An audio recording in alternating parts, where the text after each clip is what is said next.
जवाब दो के साथ मैं हूं फरूख वड़ाइच।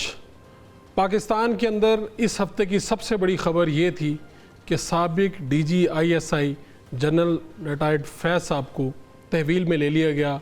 कोर्ट मार्शल की जो कार्रवाई है उसके लिए मामलात आगे की तरफ बढ़े हैं।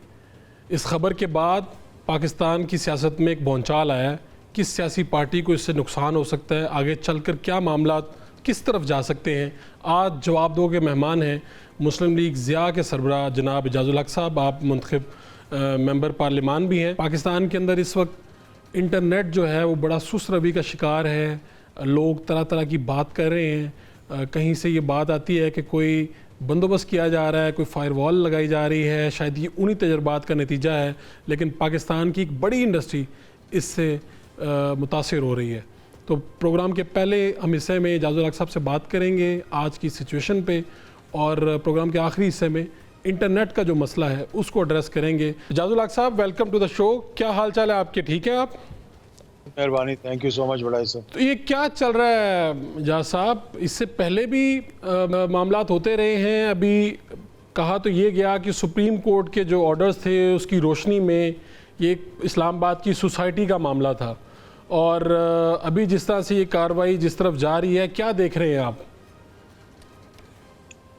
ठीक है, इसमें दो बातें हैं। एक बात तो ये है कि ये फौज का एक अंदरूनी मामला है, और मुझे मालूम नहीं कि सुप्रीम कोर्ट का कितना प्रेशर है कि उन पे कि वो सुप्रीम कोर्ट के कहने पर कोई इस किस्म की इंक्वायरी शुरू कर दें कि कोर्ट मार्शल कर दें। दूसरा जो देखने में आया है कि रातों रात जैसी ये खबर आई है, इतने लोगों ने पीएचडी कर ली है जनरल फैज़ पे कि मैं अंदरूनी कहानियाँ सुन सुन के यानी कि बेजार हो गए या परेशान हो गए, क्या लफ्ज़ इस्तेमाल करूं। जिसको देखें आप, वो अब माहिर बना हुआ है जी कि ये हो गया वो हो गया। किसी को मालूम नहीं है कि हुआ क्या है। हमें ये चाहिए कि हमें इंतज़ार करना चाहिए, और फ़ौज को अपनी इंक्वायरी जो है वो कंप्लीट जब कर लेगी तो उसके बाद मालूम हो जाएगा कि इसके पीछे क्या अवामिल थे और कौन कौन इसकी जद में आएगा। देखिए, फैज़ हमीद साहब एक बहुत अहम पोजीशन पे एक बड़े लंबे अरसे तक वो फायज रहे हैं। फैज़ हमीद साहब फायज रहे हैं एक बड़े अहम ओहदे पर बड़े लंबे अरसे के लिए, और उस अरसे में वो डीजीसी भी रहे हैं और डीजी आईएसआई भी रहे हैं। और ये कहा जाता है कि उनके बड़े ताल्लुकात थे, बल्कि वो किंग मेकर थे एक किस्म के उस 2018 के इलेक्शंस में और उस पूरे टेन्योर के दौरान। और देखा ये जा रहा है कि जो मामलात ख़राबी की तरफ गए वो भी उस वक्त गए जबकि उस वक्त के वज़ीर आज़म इमरान खान साहब ने ज़िद की कि मैंने इसी को रखना है डीजी आईएसआई, और वहाँ से फिर ये जो मामलात थे वो दूरियाँ पैदा होनी शुरू हुई जनरल बाजवा के और उनके दरमियान, और फिर आखिर चलते चलते जो है ना मामलात मज़ीद ख़राबी की तरफ चले गए। तो 2018 का इलेक्शन तो आपने भी लड़ा, आप पार्लिमान तक नहीं पहुँच पाए। क्या वाकई ये असर रसूख था? ये मामला थे जो कही जाती हैं कि फैज़ साहब असरअंदाज हो रहे थे, 18 गवर्नमेंट वो ला रहे थे? वो आरटीए सिस्टम था, या इस दफ़ा फॉर्म 47 45 की बात की जा रही है। उससे पहले आईजीआई बनी तो पैसों की रेल पहल हुई। तो हर इलेक्शन में कहीं ना कहीं उसको मुतनाज़ा बनाया जाता है, क्योंकि जो लोग हारते हैं, जिस तरह मैं वो इलेक्शन हार गया था 2018 का, तो मैंने बड़ी कोशिश की थी उस वक्त कि हम भी कोई एजिटेशन करें, और 2013 के इलेक्शन में भी मामला तो मेरे ठीक हो गए थे, लेकिन जीतने के बावजूद मैं समझता था कि मामला सही तरीके से नहीं हुए। तो हर इलेक्शन में पाकिस्तान के अंदर कुछ ना कुछ तो मतलब कभी 35 पंचर लग जाते हैं, कभी कोई और मामला हो जाता है। तो हर हारने वाली पार्टी जो है वो कोई ना कोई शोशा जो है वो छोड़ देती है। लेकिन लाजमी बात है कि मुझे वो इलेक्शन हराया गया था, लेकिन उसकी और वजूहात थी। मैं वो फिर किसी और प्रोग्राम में इंशाल्लाह आपसे डिस्कस करेंगे। आप हमेशा अगले प्रोग्राम पे ले जाते हैं हमें। पिछले प्रोग्राम में कई चीज़ें हमारे से छुपा जाते हैं। तो ये जो बात कही जा रही है कि जी 9 मई के मास्टर माइंड में ये शामिल, और इस तरह के इल्ज़ाम है, जैसा आपने कहा बहुत से लोग अब पीएचडी कर चुके हैं इनके ऊपर। तो आपकी भी बड़ी रफ़ाकत तो रही खान साहब के साथ, और उनको उस वक्त भड़काया जा रहा था इदारे के ख़िलाफ़। वहाँ पर जो लोग ज़मान पाक में थे वो बार बार उनको एक ही तरफ इशारा कर रहे थे कि यही है हमारा टारगेट असल। तो एक्चुअल चल क्या रहा था? आपने भी तो बहुत सी चीज़ें फील की होंगी उस वक्त। देखिए, जो उनके जो जो इनर सर्कल था, लाज़मी बात है कि मेरा एक बैकग्राउंड है। समझने वाले समझते हैं कि ये उनका एस्टेब्लिशमेंट का आदमी है, लेकिन एस्टेब्लिशमेंट नहीं समझती कि मैं उनका आदमी हूँ कि नहीं हूँ। लेकिन ये एक लेबल है जो हम पे लगा हुआ है इस वजह से कि मेरे वालिद 11 साल तक इस मुल्क के चीफ ऑफ आर्मी स्टाफ रहे और हुक्मरान भी रहे। तो मेरी जितनी मरतबा खान साहब से मुलाकात हुई, जितनी मरतबा, और आप उसका अगर रिकॉर्ड उठा के देखेंगे ना कि मेरी किस दिन मुलाकात हुई और अगले दिन या एक दिन के बाद उनका क्या बयान आया, तो मैं एक ही बात उन्हें समझाता था कि एस्टेब्लिशमेंट से झगड़ा करके, महाजराई करके हम अपने ऑब्जेक्टिव को अचीव नहीं कर सकते आप। और मैं उन्हें ये भी कहता था कि अगर हम कमरे में बैठे हैं ना, तो यहाँ से निकलने के दो रास्ते हैं, एक तो दरवाज़ा है और दूसरी दीवार है। तो दरवाजे से तो आप आराम से चले जाएंगे, अगर दीवार में सर मारेंगे तो या सर टूट जाएगा या दीवार टूट जाएगी। तो जो मजबूत होगा वो टूट जाएगा, नहीं टूटेगा। तो इसलिए जितने मैंने मुलाकातें की, उनको ये समझाने की कोशिश की थी। और मेरे मिलने के बाद उन्होंने वो बयानात दिए थे जो ये मेरी फ़ौज है, फ़ौज के बगैर ये मुल्क जो है वो नहीं रह सकता। उनके देखें अगर बयानात आप उठा के देखें तो हमेशा उन्होंने मेरी मुलाकात के बाद अच्छे बयान देने की कोशिश की। लेकिन फिर चंद एक ऐसे लोग थे जो उनको ये बताते थे कि महाजराई है। और हर हुक्मरान को उसके ऐसे हवारी होते हैं जो उनको खराबी की तरफ लेकर जाते हैं। मुझे याद है कि मियां नवाज शरीफ साहब के साथ जब हम अपोजिशन में थे तो कराची IGI का एक जलसा हुआ, और बहुत बड़ा जलसा था वो। उस पर रुकावटें बनी हुई थी, जगह जगह कंटेनर लगे हुए थे। तो हमारे साथ एक मेरे ही अजीज़ थे जिनके आगे बड़े करीबी अजीज़ थे जो कोर कमांडर थे कराची के। तो वो रुकावटों को हटाने के लिए हमने उन्हें उतारा ट्रक से और उन्हें कहा कि जाकर उनको जनरल साहब को बताएं यार कि ये रुकावटें हटवाएं हमारे लिए। और फिर उनके जाने के बाद रुकावटें हटा दी गई। तो वो कायद-ए-आज़म के मज़ार पे इतना बड़ा जलसा हुआ, और बड़े बड़े सियासतदान, अगर मैं नाम लूँ तो आप हैरान रह जाएंगे।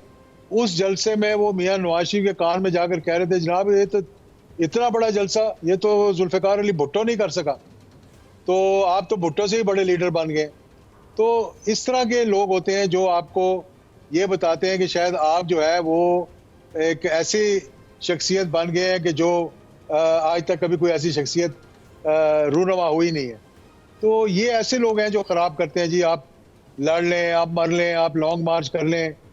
तो अगर माजी में अगर हम जाएं थोड़ा सा, मई के महीने में हुकूमत जब ख़त्म हो गई थी, और आपको पता है कि 25 मई को लॉन्ग मार्च हुआ था उस साल, पेशावर से जो शुरू हुआ था, उस पे भी अगर जो 21 मई को मीटिंग हुई थी, अगर उसके मुताबिक मामला तय कर दिए जाते और थोड़ा सा उसको पोस्टपोन कर दिया जाता और IMF से पहला राउंड मुज़ाकरात का हो जाता, तो ये तय हो गया था कि असम्बलियाँ तहलील करके वज़ीर आज़म उस वक्त के शहबाज शरीफ, उनको भी बता दिया गया था कि दोबारा इलेक्शन करवा दिए जाएंगे। लेकिन चंद एक ऐसे लोग थे जिन्होंने कहा नहीं जी, असी तो फतह करना है इस्लामाबाद में, हम तो जाके से फतह कर लेंगे।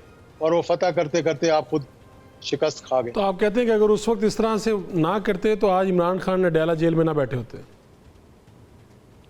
देखिए, बहुत से मौके आते हैं हर किसी की मामलात में, जब होते हैं ऐसे खराबी की तरफ जाते हैं, कि आपको बहुत से ऐसे मौके मिलते हैं कि आप अपने मामलात को सही कर सकते हैं।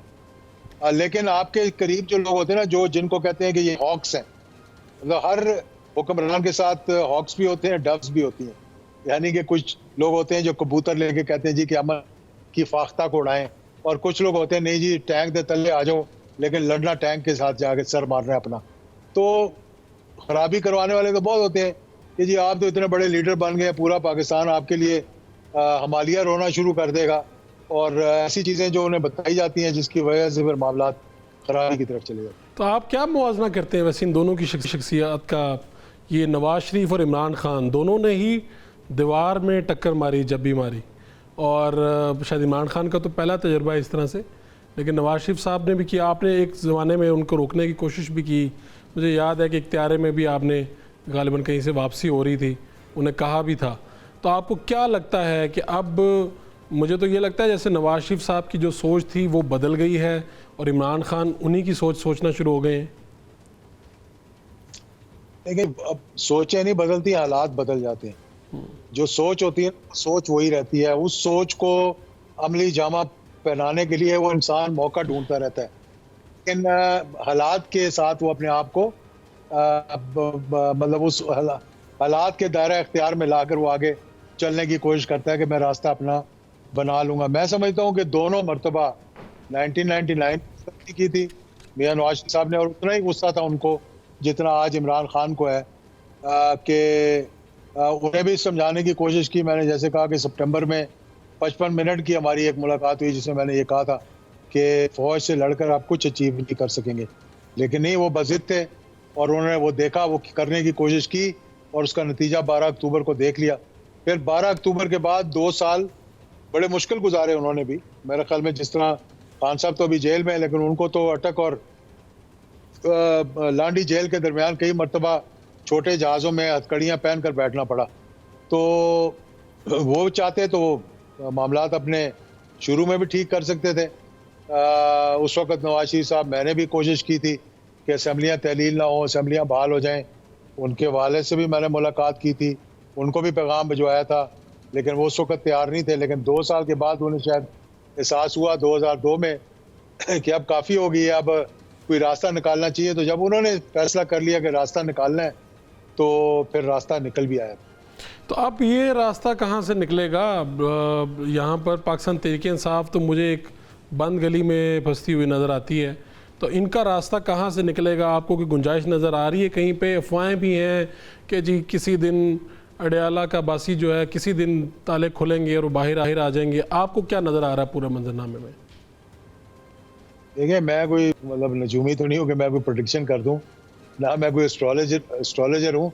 मैं ये सिर्फ ये कहता हूँ कि जिस दिन वो खुद सोचेंगे कि हाँ, मैंने महाजराई के बजाय एक अच्छा रास्ता, बीच का रास्ता निकालना है, तो रास्ते निकल आते हैं। लेकिन ना, उनकी पूरी टीम जो है, उनके पूरे जो साथी हैं, जो बाहर हैं, जो अंदर नहीं है, उनके सबके साथ राब्ते हैं, सबके साथ उठते हैं, बैठते हैं, बातचीत करते हैं। अब जेल जाते हैं मिलने के लिए तो बाहर आके और बात करते हैं, जब यहाँ पर मुलाकातें होती हैं तो और बातें करते हैं। तो मकसद ये है कि जो मेरा कहने का मकसद ये है कि वो खुद उनको ये सोचना पड़ेगा, चाहे उसमें कई चीज़ों का इतराफ़ भी करना पड़े। कई चीज़ें जो हैं वो शायद अब बाहर भी आएंगी जब आगे बातचीत आगे चलेगी। तो ये इस वक्त कोई प्रेडिक्शन नहीं कर सकते कि हाँ जी कल क्या होने वाला है। ये तो अब गायब का इल्म तो किसी को भी नहीं है, लेकिन हालात को देखते हुए, माजी को देखते हुए आप ये कह सकते हैं कि वो रास्ता अगर तयन किया जाएगा तो शायद मामलात बेहतरी की तरफ जाए। गुफ्तगू का सिलसिला जारी है जनाब। एक शॉर्ट कमर्शियल ब्रेक लेंगे, ब्रेक से वापस आएंगे तो टेक्नोक्रेट गवर्नमेंट, ये अफवाहें कहाँ से चल रही हैं और हकीकत क्या है इसमें। एक शॉर्ट कमर्शियल ब्रेक।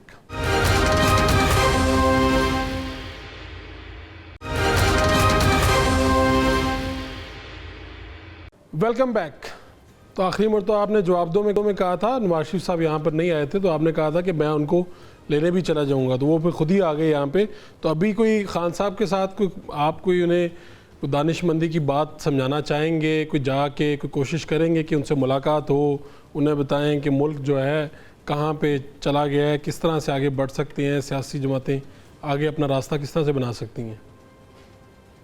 देखिए, ये जो स्टेट्समैन होता है ना, जो लीडर होता है, नेल्सन मंडेला की नकल उतारने की कोशिश करते हैं, लेकिन ये नहीं देखा कि 27 साल जेल में रहने के बाद, तमाम मुसीबतें झेलने के बाद नेल्सन मंडेला जब बाहर निकला और अंदर से ही बैठकर उसने कह दिया था कि मैंने किसी से बदला नहीं लिया, सब मेरे हैं, ये मेरा मुल्क है, यहाँ गोरे भी रहेंगे, यहाँ काले भी रहेंगे।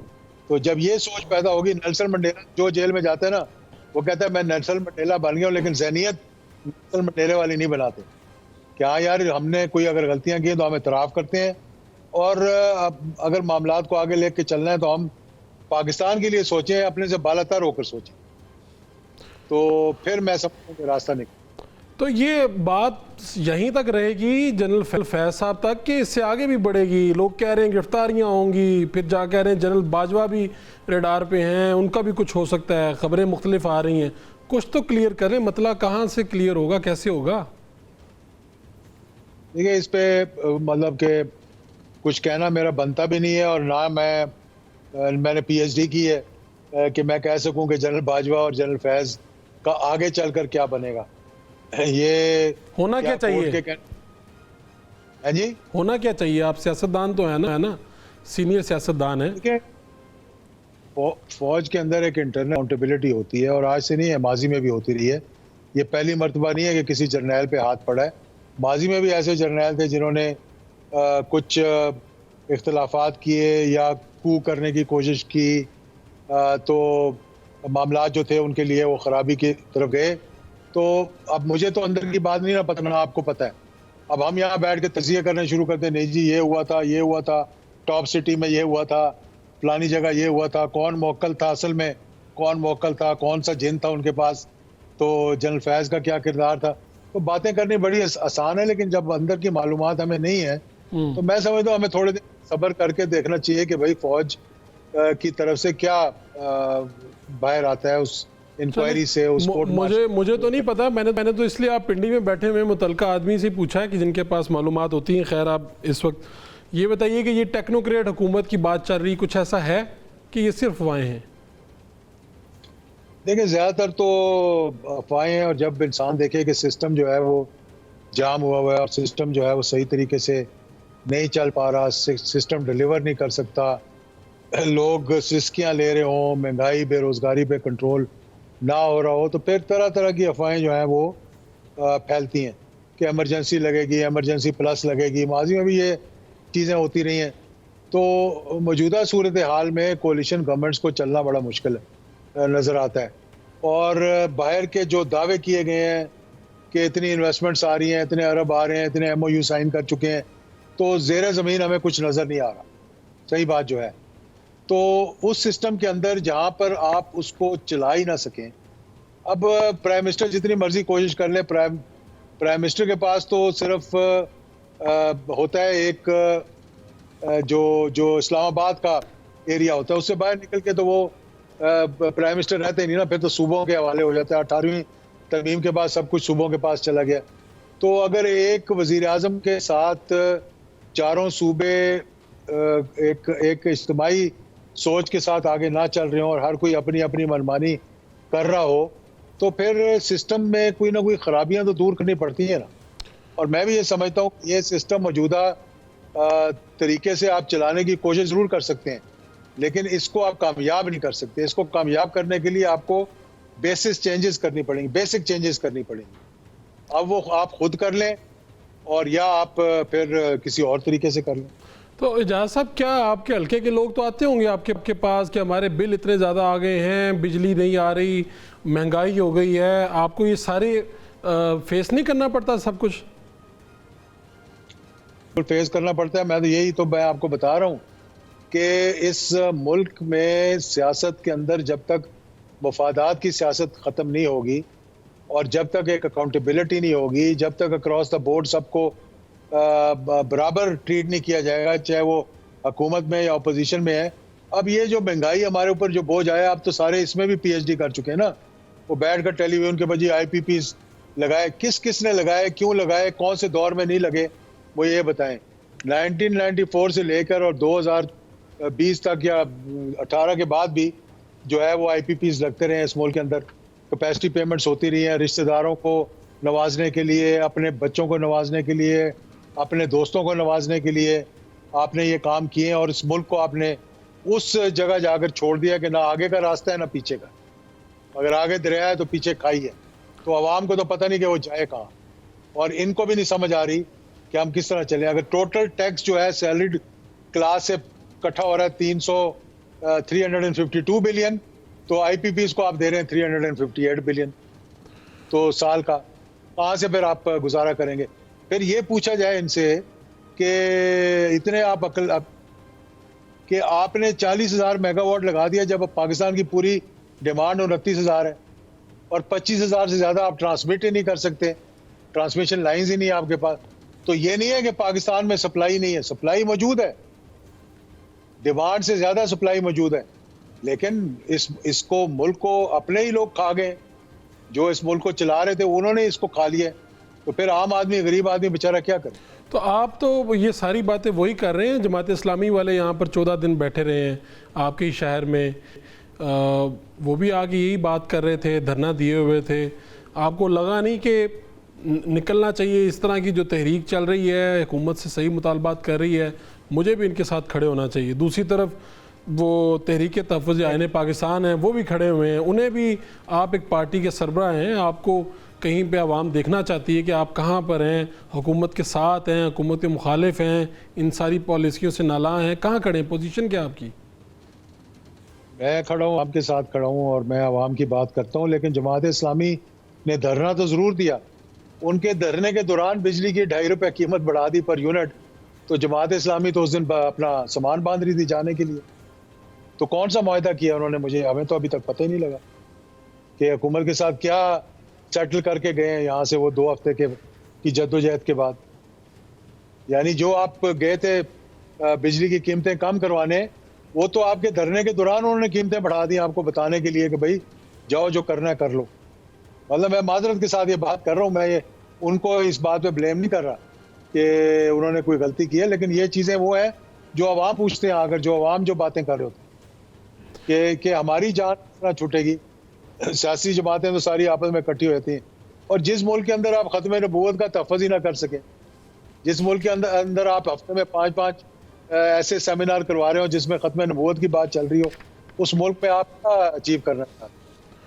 तो ये तहरीक तहफ़्फ़ुज़ आईन पाकिस्तान ये बात कर रहे हैं फार्म 47-45 की, इस तहरीक को कैसे देखते हैं? तहरीक इंसाफ इसको लीड कर रही है, चकजई साहब इसमें हैं, बाकी कुछ पार्टियाँ, इसका क्या मुस्तकबिल देखते हैं? आपका नहीं दिल करता कि इनके साथ खड़े हो जाएं, ये बात ठीक कर रहे हैं नहीं कर रहे?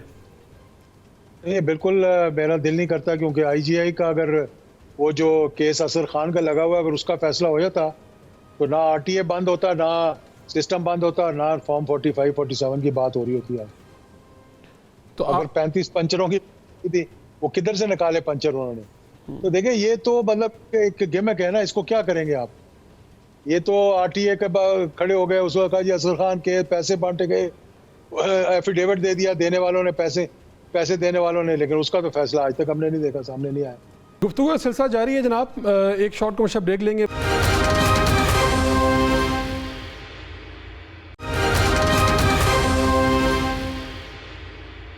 Welcome back. तो इस वक्त की हुकूमत कमज़ोर हुकूमत है या ताकतवर हुकूमत है? मखसूस नशिस्तों का फैसला भी आया, अदालत की तरफ भी एक ऐसी बहरान की तरफ इशारा कर रहे हैं, बल्कि अब तो बातें बहुत खुल चुकी हैं। देखिए, अदालतों के अंदर भी बुरहान है और मज़ीद बुरहान आएगा। जब गरीब को इंसाफ नहीं मिलेगा और अमीर को इंसाफ मिलेगा, जब वो फैसले नहीं होंगे जो जिस पे लोग मतलब सजाएं काट रहे हैं, और वो फैसले हो जाएंगे जो कि जाकर उनके घरों में बायोमेट्रिक कर लिया जाएगा, तो लाज़िम बात है सवालात तो उठेंगे ना। फिर आपको केस आपके पेंडिंग है और आप उठा रहे हैं वो इश्यूज जो आप नॉन इश्यूज हैं बिल्कुल।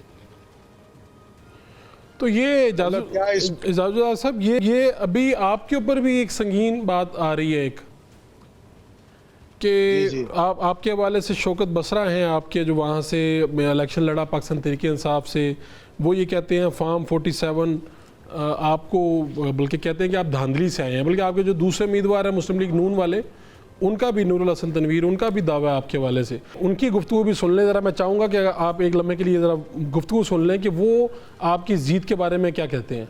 मैं इस वक्त फैसल मस्जिद में इजाज़ुल हक वल्द जनरल ज़ियाउल हक उनके वालिद की कब्र पे खड़ा हूँ। ये कुरान मजीद है जो मेरे हाथ में है। मैं इस बात का कुरान पाक पे हल्फ देता हूँ कि मेरे हल्के की आवाम 10 लाख गयूर आवाम ने इमरान खान को तकरीबन 1 लाख के करीब मैंडेट दिया, वोट दिए, और इजाज़ुल हक 40,000 वोटों से इमरान खान के सिपाही से हारा है। मोहम्मद इजाज़ुल हक ये हल्फ दे दे कि वो फॉर्म 47 पे नहीं जीता तो मैं अपनी पिटीशन वापस ले लूँगा। ने 163 का जो रिजल्ट दिया है, तीसरे नंबर पे आने वाले बंदे को पहले नंबर पे इन्होंने अनाउंस किया है। असल में मुकाबला जो है वो शौकत बसरा और मेरे दरमियान है। जो वोट जो अवाम ने फैसला दिया है उसके मुताबिक रिजल्ट को अनाउंस किया जाए।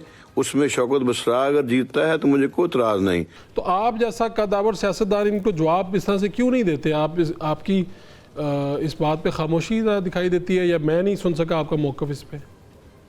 अगर मैं उन्हीं को जवाब देने लग गया जिनकी पहचान ही कोई नहीं है, जो अपने वालिद की कब्र पे तो कभी गए नहीं, जो मेरी वालिद की कब्र पे आके वहाँ पे आके प्रेस कॉन्फ्रेंस करते हैं, तो मेरे लिए तो शर्म से डूबने का मुकाम है अगर मैं इनके साथ मुकाबला करूँ। मतलब दे आर नोबडीज बेसिकली। कौन है शौकत बसरा जो कल आसिफ जरदारी को गालियां दे रहा था, उससे पहले नवाज शरीफ को गालियां दे रहा था। इसने जितनी इमरान खान को गालियां दी हैं, मेरे ख्याल में कि उसने आज तक इतनी गालियां नहीं सुनी होंगी, फिर उन्हीं की गोद में जाकर बैठ जाते हैं। तो ये तो मुफाद परस्त लोग हैं सर। तो आपको क्या खबर मिलती जब लोगों से आप मिल रहे हैं? हर तरफ ये बात होती है जी नवाज शरीफ अपने हल्के हार गए, मानसरा भी हार गए, लाहौर भी हार गए, और फिर उसके बाद कई सर्वे, कई रिपोर्ट्स आती हैं मंजर आम पे। आप इसको किस नज़र से देखते हैं? आप भी बिलीव करते हैं, क्योंकि नवाज शरीफ साहब के साथ आपका लंबा अर्सा गुजरा, कि वो लाहौर से हार गए हैं? इस पे क्या आपका? यानी ये मैं अदालतें बंद हो गई हैं कि मुझसे आप पूछ रहे हैं? नहीं, एक सियासी वर्कर से पूछ रहा हूँ, मैं कोई आपसे तहकीकात नहीं करवा रहा। एक ऐसा आदमी जो ग्राउंड से जुड़ा हुआ है लोगों के साथ, वो क्या देख रहा है? सियासी वर्कर तो 2008 में भी रो रहा था, सियासी वर्कर 2018 में भी रो रहा था, तो मेरी तो आवाज़ किसी ने नहीं सुनी थी। तो ये अब आपने चूंकि कह दिया कि ये बसरा साहब, मुझे अभी ये प्रोड्यूसर साहब बता रहे हैं कि इन्होंने बसरा साहब को भी लाइन पे लिया हुआ है इस हवाले से कि ये जो आपका इलेक्शन था वो उन्होंने आपके वालिद साहब की कब्र पे भी दिया। तो अपना भी टाइम ज़ाया कर रहे हैं। इन जैसे थर्ड क्लास लोगों की अगर आपने बात करनी है ना, तो मुझे आप लाइन पे मत लिया करें। बहुत शुक्रिया आपका। नहीं, आपके मुखालिफ उम्मीदवार हैं एजाजुल हक साहब, मतलब ये तो कोई बात नहीं हुई ना। मौक़िफ़ आपका भी चल रहा था तो उनका भी चलना चाहिए। एजाजुल हक साहब हमारे साथ मौजूद हैं? तो शौकत बसरा साहब आप हमारी बात सुन रहे हैं? आपकी आवाज़, और जैसे ही आपने कहा कि शौकत बसरा लाइन पर हैं, ये जो एजाजुल हक जो मैंडेट चोर है, जो वोट चोर है, जिसने वोटों पे डाका मारा है, ये मेरी आवाज़ सुन के भाग गया है, ये डरपोक आदमी है। देखें, सबसे पहले तो मैं अल्लाह ताला को हाजिर नाज़र जानकर कहता हूँ, जिसने वोट चोरी किए हैं, मैंडेट चोरी किया है इलेक्शन में, अल्लाह ताला उसको और उसके बच्चों को इस दुनिया में भी और आखिरत में भी इबरत का निशान बना दे। अच्छा, एक मिनट मुझे प्रोड्यूसर साहब ये कोशिश करते रहे ना कि हमारा उनसे रब्ता क्यों हुआ? क्या एजाजुल हक साहब ने आपके जैसे हमने आपको शायद प्रोड्यूसर साहब ने बताया कि शौकत बसरा साहब लाइन पे हैं, तो एजाजुल हक साहब ने शायद बंद कर दिया है या वो चले गए हैं, खफा हो गए हैं। तो जी अब आप क्या कह रहे थे बसरा साहब? एक तो आपने बात की, मैं आपको दोबारा बताता हूँ फरद भाई, ये किसी सूरत में मेरे साथ लाइन पे नहीं आएगा।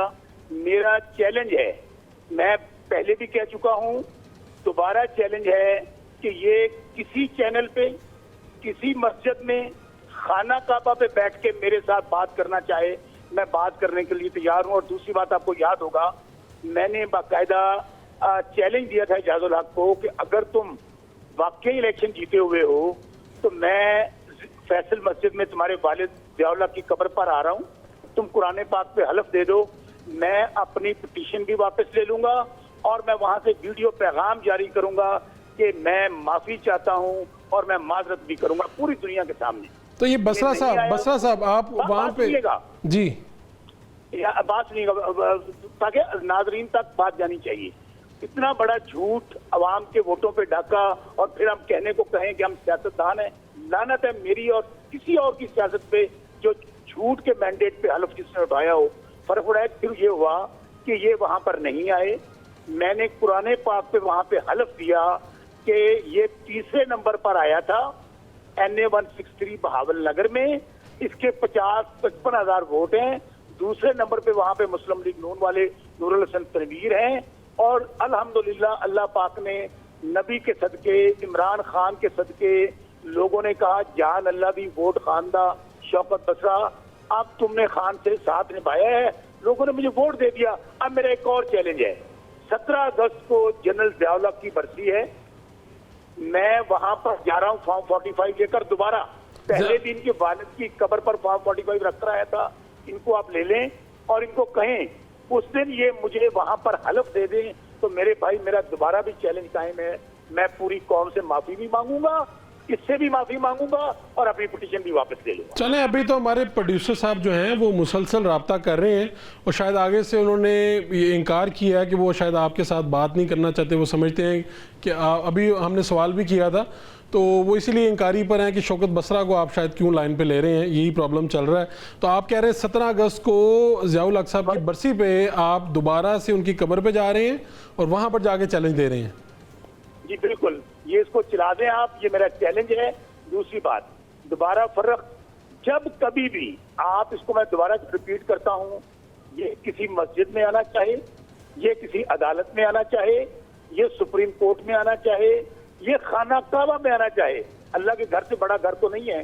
उसके बाद फैसल मस्जिद के वाले की बरसी है, इस इजाजुल हक भगौड़े की, मैंडेट चोर की, वोट चोर की, जो 50,000 वोटों से ज्यादा से हारा हुआ है खान के सिपाही से, ये कम से कम अपने वालिद की लाज रखे और उस दिन मैं उनकी कब्र पे जाऊंगा, इसे कहें वहां कुरान पाक पे हलफ दे दे पूरी कौम के सामने, तो मैं कहूंगा मैं हार अपनी में। तो आपका स्टेटस क्या है जो कानूनी कार्रवाई कर रहे हैं, उसका स्टेटस क्या है जो आप गए हुए हैं? स्टेटस ये है, उसका बर्फबाई स्टेटस ये है कि आपको पता है कि हम लोगों ने ट्रिब्यूनल्स में पिटीशन फाइल की हुई हैं, तकरीबन कोई 150 के करीब MNAs MPAs हैं, हम लोग जो फॉर्म 45 से जीते हुए हैं पंजाब से।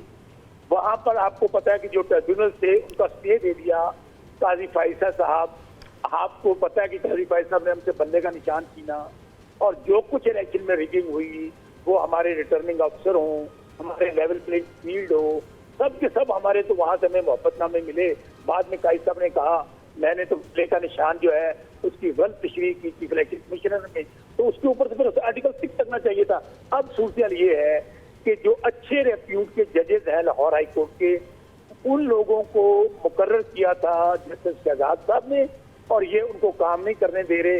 अगर वो जजेस काम करें, ट्रिब्यूनल के 6 जजेस जो पंजाब में लगे हैं, तो मैं यकीनी तौर पे कह सकता हूँ फर्क इनकी हुकूमत 2 महीने नहीं चल सकती, क्योंकि जैसे ही उन्होंने फॉर्म 45 मांगे, इन जजेस ने, तारिक जहांगीरी साहब ने जो इस्लामाबाद हाई कोर्ट में है, उनके खिलाफ तरह तरह के इल्जाम, कभी डिग्री के कभी कुछ, और उसी के बाद ये हुआ था कि ऑर्डिनेंस ले आए ये लोग कि हम लोग रिटायर्ड जजेस लगाएंगे। फिर उन्होंने अभी आपको पता है कानून साजी की है कि ये जजेस नहीं होने चाहिए जो मौजूदा है। तो इसलिए मेरे भाई, ये जो फॉर्म 47 की हुकूमत है, फर्क हर रास्ता बंद कर रही है कि हमारी कहीं चोरी और डाका ना पकड़ा जाए, लेकिन अल्लाह हक है, हक का अल्लाह है, हमेशा हक और सच की जीत होती है। आप देखेंगे कि बहुत जल्द ये अपने न सिर्फ अंजाम को पहुंचेंगे, बल्कि जिस तरह इन्होंने अवाम के वोटों के पे डाका डाला है, जिस तरह अवाम के मैंडेट पे खिलवाड़ किया है, जिस तरह इजाजुल हक अभी मेरी आवाज सुनते ही लाइन छोड़कर भाग गया है, इंशाल्लाह इस दफा कौम इनको मुल्क से नहीं भागने देती और एक एक इनसे, इनके जो कुछ इन्होंने मुल्क के साथ किया है, अवाम के साथ किया, उसका बदला लेगी। बहुत शुक्रिया आपका शौकत बसरा साहब, आपने हमें वक्त दिया। नाज़रीन, आपने देखा कि हम इजाजुल हक साहब को इंटरव्यू कर रहे थे और जब ये हम 47, 45 की बात आई, धांधली की बात आई, तो हमारी टीम ने उन्हीं के जो मदद मुकाबल पाकिस्तान तहरीक इंसाफ से थे शौकत बसरा, उनको लाइन पे लिया। तो इजाजुल हक साहब जो प्रोग्राम जवाब दो से हैं वो बिल्कुल बात किए बगैर वो चले गए और ये सारा मंजर आपने खुद देखा। मुल्क में जो इस वक्त सूरत हाल है इंटरनेट की सुस्त रवि की, उस पर बात करते हैं। एक शॉर्ट कमर्शियल ब्रेक लेंगे, ब्रेक से वापस आएंगे तो IT एक्सपर्ट हैं शहजाद मिर्ज़ा, वो हमारे साथ मौजूद होंगे। ये मसला क्या है, ये फायरवॉल क्या है और इससे नुकसानात क्या होने जा रहे हैं पाकिस्तान को, इसका हल क्या है। एक शॉर्ट कमर्शियल ब्रेक।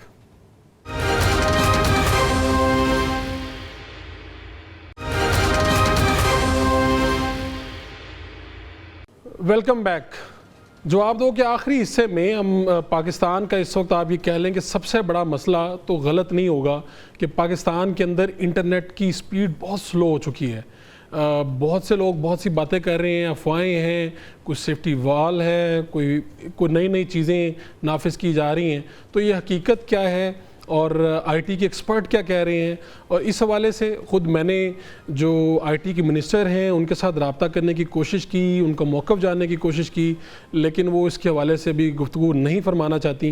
शाहज़ा ख्वाजा साहिबा के साथ मैंने रब्ता भी किया, इसी तरह PTA के साथ रब्ता करने की कोशिश की गई, तो वो ये कहते हैं कि ये अभी इसके ऊपर हमारा कोई मौक़िफ़ नहीं है, जो पाकिस्तान टेली कम्युनिकेशन अथॉरिटी है। तो मेरे साथ शहजाद मिर्ज़ा साहब मौजूद हैं जो IT के एक्सपर्ट हैं। ये जितना मामला चल रहा है इससे क्या नुकसान हो रहा है पाकिस्तान का, इसके असरात मज़ीद क्या हो सकते हैं, उनसे गुफ्तगू कर लेते हैं। पहले तो शहजाद मिर्ज़ा साहब आपका बहुत शुक्रिया, आपने प्रोग्राम के लिए वक्त दिया। ये चल क्या रहा है, यानी स्पीड स्लो क्यों है इंटरनेट की? बिल्कुल अभी तो ये डाटा के ऊपर तो बिल्कुल बहुत बुरी सिचुएशन है। फरिश वासव, आपको बहुत बहुत शुक्रिया, आपने इनवाइट किया। इंटरनेट की स्पीड का इशू है, ये बिल्कुल ऐसे समझ लीजिए जैसे किसी एयरपोर्ट के ऊपर इमिग्रेशन काउंटर होता है जहाँ पे हर बंदे को चेक किया जाएगा उसके डॉक्यूमेंट्स को कि क्या इसको काउंटर के पार जाने दिया जाए कि नहीं। ठीक है। इसी तरह से फायरवॉल है, फायरवॉल पाकिस्तान में नस्ब की जा चुकी है। ये फायरवॉल क्या करती है, पूरे पाकिस्तान की जितनी भी ट्रैफिक है इंटरनेट की, इसको एक इमिग्रेशन काउंटर से गुजारती है। अब देखिए, एक छोटा सा आप छोटी सी एग्जांपल से समझ लेंगे। अगर फ़र्ज़ किया हम किसी बस पे सवार हों या ट्रेन पे सवार हों, हमें उतना वक्त खर्च नहीं होता, लेकिन यहाँ से अगर हमने जाना हो कराची, हमें 3 घंटे तो यहाँ पे इमिग्रेशन पे खर्च हो जाएंगे। इमिग्रेशन काउंटर या उसका प्रोसीजर वो खुद अपना टाइम एक लेता है। इसी तरह से इंटरनेट पे जितने लोग जो मैसेज कर रहे हैं, जो लिख के भेजते हैं या वीडियो भेजते हैं, कुछ भी किसी भी तरह का कंटेंट, ये सारा कंटेंट एक इमिग्रेशन काउंटर जिससे कि फायरवॉल कहते हैं, उससे हो के आगे जाता है। हम जिस अपने दोस्त को मैसेज करते हैं तो हमारी हुकूमत ने जो ये फायरवॉल नस्ब की है उसके थ्रू हो के जाएगा। ये फायरवॉल उसको बाकायदा पढ़ती है, उसको चेक करती है और अलर्ट्स जनरेट करती है कि क्या इस खास मैसेज में कोई ऐसी चीज़ है कि हुकूमत को इसमें तवज्जो देनी चाहिए कि नहीं। ये सारा प्रोसीजर इसको स्लो डाउन करता है। नहीं, ये जो ये वॉल है, ये क्या बेसिकली ये एक सिक्योरिटी चेक है? आप कह रहे हैं कि जितने लोग भी इस वक्त इंटरनेट पे कुछ लिख रहे हैं, कुछ पोस्ट कर रहे हैं, ये पहले उस सिक्योरिटी चेक में से गुजर रहा है और फिर जाके आगे जा रहा है कि इसकी मॉनिटर है क्या? इसकी मैं एग्जैक्ट समझना चाह रहा हूँ नाज़रीन के लिए। जी, ये एक सिक्योरिटी चेक है जहाँ से गुजर के उसके बाद किसी बंदे को मालूमात पहुँचेंगी। तो सिक्योरिटी चेक ये कर रहा है कि अलर्ट्स जनरेट करता है ताकि अगर कुछ ऐसे मैसेज हों जो कि मुल्क के ख़िलाफ़ हों, मुल्क के इदारों के ख़िलाफ़ हों, ऐसे मैसेजेस को वहाँ पढ़ के ये नोट किया जाए इसको कौन बंदा भेज रहा है। तो ऐसे बंदे की शनाख्त करना यहाँ से पॉसिबल है। तो इस तरह सारी शनाख्त के प्रोसीजर, इस मैसेज को पढ़ने के प्रोसीजर जो कि ऑटोमेटिक है, ऑटोमेटिक ना अगर होता तो शायद ये बहुत वक्त लेता, लेकिन फिर भी इसने इंटरनेट को स्लो डाउन किया है। इससे पहले जो इंटरनेट स्लो होता था जी, तो वो होता था हमेशा हमारी जो EMV 5 लाइंस हैं समंदर के अंदर से आ रही, उनको पहले शार्क काटती थी, लेकिन इस बार हमारा सिक्योरिटी चेक इसे काट रहे हैं। अच्छा, ये यानी जो भी कर रहे हैं हम खुद ही अपने साथ कर रहे हैं। लेकिन मुझे ये बताइए, एक बात तो ठीक है कि समझ आती है कि मुल्क के लिए क्या ज़रूरी है, मैसेजेस कोई इंतशार की चीज़ ना चली जाए, ऐसा ना हो जाए, लेकिन इसके असरात क्या हैं? यानी मेरे जैसा बंदा जो कम्युनिकेशन से जुड़ा है वो बहुत मुतासिर हो रहा है। तो आम जो कारोबारी अफराद हैं जिनका कारोबार इस पे चलता है, ख़ास तौर पे फ्रीलांसर्स की बड़ी तादाद है, आपका तो ये पूरा शोबा है, तो इस वक्त क्या सिचुएशन चल रही है? पिछले कितने दिनों से ये मसला आ रहा है, आप लोग क्या कर रहे हैं, आपके सेक्टर में क्या चल रहा है? पहली बात तो हम जो फ्रीलांसिंग वाला काम करते हैं इसमें बड़े सारे हमारे तहफ़्फ़ुज़ात हैं इंटरनेट की अवेलेबिलिटी और स्पीड को लेकर। ठीक है। जो रिसेंटली स्पीड मुतासर हुई है, इसके साथ फाइबर जैसा जो बड़ा प्लेटफॉर्म है उसने कुछ जो पाकिस्तानी फ्रीलांसर्स थे इनकी प्रोफाइल पे एक नोटिस शो कराना शुरू कर दिया, जिसमें लिखा हुआ है कि इस मुल्क में जो लोग हैं इनका इंटरनेट का इशू है, तो मुमकिन है ये आपको वक्त पे आपका काम करके ना दे सके। ये नोटिस मेरे ख्याल में हमारी बदनामी है। और जैसे लोग कल से ट्विटर पे, फेसबुक पे कह रहे हैं कि फाइबर ने ब्लॉक कर दिया है पाकिस्तानी को, ऐसा नहीं है, फाइबर ने ब्लॉक नहीं किया, लेकिन ये नोटिस वहाँ पे लगाना शुरू कर दिया है। तो ये नोटिस ही तो ये नोटिस ही तो लम्हा फिक्रिया है कि अगर जो फाइबर है वो पूरी दुनिया को ये बता रहा है कि इस मुल्क में इंटरनेट की सूरत हाल ठीक नहीं है, जिसकी वजह से आपका ये काम डिले करेंगे, तो इससे हमारे कितने सरमाया जिसको नुकसान पहुँच रहा है? बिल्कुल ऐसे ही है। हमारा पहली बात तो जो फ्रीलांसिंग की जो हमारा मार्केट साइज है जी। वो $500 मिलियन एनम है, जो कि इस साल मतोको था कि $2 अरब पे पहुंचेगा, यानी 4 गुना पे। ये पिछले एक साल में कुछ ऐसी तब्दीलियां आ रही थी कि बहुत कसरत से फ्रीलांसर तैयार हो रहे थे और $2 अरब तक पहुंचने का इम्कान था। अगर ये इस तरह के मसाइल दरपेश होंगे इंटरनेट को, और बाहर जो बड़े प्लेयर्स हैं, बड़े प्लेटफॉर्म्स हैं, अगर पाकिस्तान को या पाकिस्तानी फ्रीलांसर्स को रिजेक्ट करना शुरू करते हैं तो ये पाकिस्तान का बहुत बड़ा नुकसान है। चले, ये तो आपने पैसों में बताया ना कि इतना ये पहुंच सकता था, मार्केट यहाँ तक फैल सकती थी। अफराद में अगर हम देखें, कोई फिगर दे सकते हैं आपके कितने लोगों का रोज़गार, कितने लोगों का इसके साथ ब्रेड एंड बटर वाबस्ता है और उनको बराह रास्त ये नुकसान पहुंचने लगा? बाकी लोग तो साइड पे कर देते हैं इस वक्त। जी, पहली बात तो ये है कि जो फ्रीलांसर्स गवर्नमेंट के दादा के मुताबिक हैं ये बड़े कम हैं। ये फ्रीलांसर्स गवर्नमेंट कहती है सिर्फ 5 लाख हैं और वो असल में फ्रीलांसर कंपनियों को गिनती है। वैसे इससे ज़्यादा लोग तो हमारे राब्ते में रहते हैं। पाकिस्तान में जो फ्रीलांसर्स हैं इनकी तादाद एक मोहताज सा अंदाज़ा है 50 लाख से 1 करोड़ तक। पाकिस्तान की आबादी का बड़ा हिस्सा इसमें शामिल हो चुका है, किसी न किसी ज़रिए से वो लोकल मार्केट में या फिर ऑनलाइन मार्केट में काम कर रहा है। तो इसकी तादाद बहुत बड़ी है जितनी सोची जा रही है। इससे जो डोमेस्टिक ई कॉमर्स है ये डिस्टर्ब होगी, डोमेस्टिक सब्सिडी चल रही थी डिस्टर्ब होगी। इससे बढ़कर जो बाहर हम लोग काम कर रहे थे उस पर अच्छा खासा फर्क आया पड़ा है। अब अंदाज़ा कीजिएगा कि कुछ देर बाद मेरी कॉल है क्लाइंट के साथ और मुझे समझ नहीं लग रहा कि मैं कॉल कैसे करूंगा। मेरे जैसे कई और लोग यहाँ पे इंतहाई परेशान हैं इंटरनेट की स्पीड को लेकर। अगर क्लाइंट के साथ आप वीडियो कॉल अच्छे अंदाज से ना कर सकेंगे या उस वक्त जब क्लाइंट को चाहिए कॉल आपका नेट उस वक्त ही खराब हो, तो अंदाज़ा कीजिएगा कितनी परेशानी होगी। ये पूरे पाकिस्तान के जो लोग एज ए फ्रीलांसर काम करते हैं, बिलीव मी, ये एम्बेसडर्स हैं और ये बाहर हमें रिप्रेजेंट कर रहे हैं। अब अगर ये रिप्रेजेंट करते हैं तो इनके साथ जुड़े मसाइल हमारी बाहर में बदनामी करवाते हैं। तो यही तो एक बहुत बड़ा सोर्स है कि डॉलर्स जो हैं मुल्क में कैसे आते हैं, जिनकी इस वक्त हमें अशद ज़रूरत है, और उसी को सबसे पहले निशाना बन रही है हमारे ये जो हिफाजती वॉल, या इसे अब जो भी हम कह रहे हैं, फायर वॉल कह रहे हैं, इसको नाम दे रहे हैं। तो इसका सबसे पहला निशाना तो हमारा वही पैसा बन गया जो हमें चाहिए था डॉलर की सूरत में। तो अब आप लोग क्या सोच रहे हैं? जो लोग आपके साथ राब्ते में हैं वो क्या कह रहे हैं? आप लोग कोई किसी को कंप्लेन करने की तरफ बढ़ रहे हैं? वैसे तो हुकूमत को ये पता है ये सब कुछ चल रहा है, लेकिन कोई क्या अगला लायामल हो सकता है? पहली बात तो जो फिलहाल हमारे राब्ते में सारे लोग हैं स्केप्टिकल हैं कि क्या करें क्या ना करें, और इनमें से बेशुमार लोग बिली में ये कहते हैं कि हमें पाकिस्तान को छोड़ जाना चाहिए। यकीन कीजिएगा ये सूरत हाल है। मैं पहले से भी सुनता हूँ लेकिन ऐसा मैं समझता हूँ कि नहीं करना चाहिए। लेकिन क्या कीजिए, पाकिस्तान में बेशुमार ऐसे मसाइल हैं। फायरवॉल के साथ ये मसले सारे सॉर्ट आउट नहीं होंगे। अल्टीमेटली ये फायरवॉल को कहीं थोड़ा सा लूज करना पड़ेगा या इसको ड्रॉप करना पड़ेगा, जिसके साथ इंटरनेट की स्पीड बेटर होगी। एन मुमकिन है कि हुकूमत के जहन में भी ये बात हो कि हम फायरवॉल को लगाते हैं कोई 1-2 साल तक, उसके बाद हम जाके इसको थोड़ा सा ईजी करेंगे। लेकिन ये 1-2 साल ये फ्रीलांसिंग की मार्केट की जान निकाल देगा। तो आप कह रहे हैं कि बहुत से लोग ये सोच रहे हैं कि हम जो है ये काम अब मुल्क से बाहर जाके करें। जी, मेरे फेसबुक पेज के नीचे देखिए कमेंट्स लगे हैं लाइनों में जिस पे लोग कह रहे हैं कि इस मुल्क को छोड़ जाइए। अंदाजा कीजिएगा तो ये फायरवॉल की वजह से कह रहे हैं। ये फायरवॉल जो है इसके ऊपर आपका क्या अंदाज़ा है? आप तो माहिर हैं कि क्या इसका अखराजात क्या होंगे इसके ऊपर? यानी हुकूमत जब ये पूरा लगा रही है तो ये कोई मामूली सिस्टम तो नहीं है। जब पूरे पाकिस्तान की इंटरनेट की ट्रैफिक को इंटरसेप्ट किया जाता है और एक फायरवॉल लगाई जाती है, ये फायरवॉल बहुत बड़ी चीज़ होती है, ये सस्ती और आसान नहीं होती।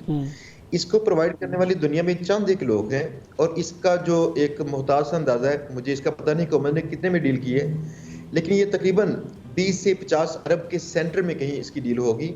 ये एक महंगी चीज़ है जो लगाई गई है। तो आप वैसे आप तो नहीं कहेंगे कि कभी भी ये रहनी चाहिए बरकरार, या क्या है? हम तो ये भी कहते हैं कि भाई अब मसला ये है कि लोग इंतशार भी तो फैला रहे हैं, क्या करें? मसले का हल क्या है? यही इंतशार यूके में चंद दिन पहले फैला था, जहां पे किसी ने गलत इंफॉर्मेशन दी और मुसलमान बंदे को कहा कि इसने छोटी बच्ची कत्ल कर दी है, और पूरे यूके वहां पे फसादात नजर आए आपको। अब देखिए यूके ने इसको किसी फायरवॉल के साथ हैंडल नहीं किया। हमें चाहिए कि हम इसके और भी तरीके इसके निकालें हैंडल करने के लिए। कानून से हैंडल किया उन्होंने जो भी इंतशारी थे, फसादी थे, उनको कानून के जरिए हैंडल किया, ना कि कोई फायरवॉल लगा दी वहाँ पे। जी जी, मसला हमारा ये भी है कि पाकिस्तान में हमारा पीका कानून इसको एड्रेस करता है इस चीज़ को, लेकिन पाकिस्तान में कवानीन पे अमल दरामद करवाना बहुत मुश्किल है। इसके साथ साथ हमें चाहिए हम खुद ऐसे जो इन्फ्लुएंसर्स हैं उनके साथ बातचीत करें कि जो कौम के लोगों को कहीं आप बात कीजिए लेकिन इत्मीनान के साथ। अगर इख्तलाफ को दुश्मनी तक ले जाएंगे तो ये काम बढ़ेगा। मेरे ख्याल में ये हुकूमत की मजबूरी भी थी कि इंतशार इस लेवल तक बढ़ रहा था कि उन्होंने ये फायरवॉल लगानी पड़ी, लेकिन ये फायरवॉल के नुकसान बड़े होंगे और फ़ायदे कम होंगे। ठीक है, बहुत शुक्रिया आपका शहजाद मिर्ज़ा साहब, आप हमारे साथ मौजूद थे। पाकिस्तान में इस वक्त इंटरनेट के मसले के ऊपर भी जो बता रहे हैं कि एक मुहतात अंदाजे के मुताबिक 50 लाख से 1 करोड़ फ्रीलांसर्स इस इंडस्ट्री के साथ वाबस्ता हैं, जिनका ये जो सर्विस प्रोवाइड करते हैं बाहर के ममालिक में, और इस इंटरनेट की बदौलत ही वो बाहर बात कर सकते हैं, अपना काम कर सकते हैं, अपनी सर्विस प्रोवाइड कर सकते हैं। तो ऐसे में जब इंटरनेट और ये फायरवॉल के नतीजे में, इस तनसीब के नतीजे में हमारा क्या हाल होने जा रहा है, हमारी जो डॉलर्स में जो पाकिस्तान में आने थे उसमें कितनी कमी हो सकती है, यहाँ से बहुत से टैलेंटेड बच्चे पाकिस्तान से निकल के किसी और मुल्क में जाके ये काम कर सकते हैं। तो ये एक लम्हा फ़िक्रिया है, बिल्कुल हिफाजती इक़दाम होने चाहिए, लेकिन ऐसे कि जिससे मुल्क का कोई नुकसान ना हो। हुकूमत और बाब इख्तियार को ये बात सोचनी होगी। जवाब दो से फ़रूख उड़ाइच को इजाज़त दीजिए। अल्लाह निगहबान।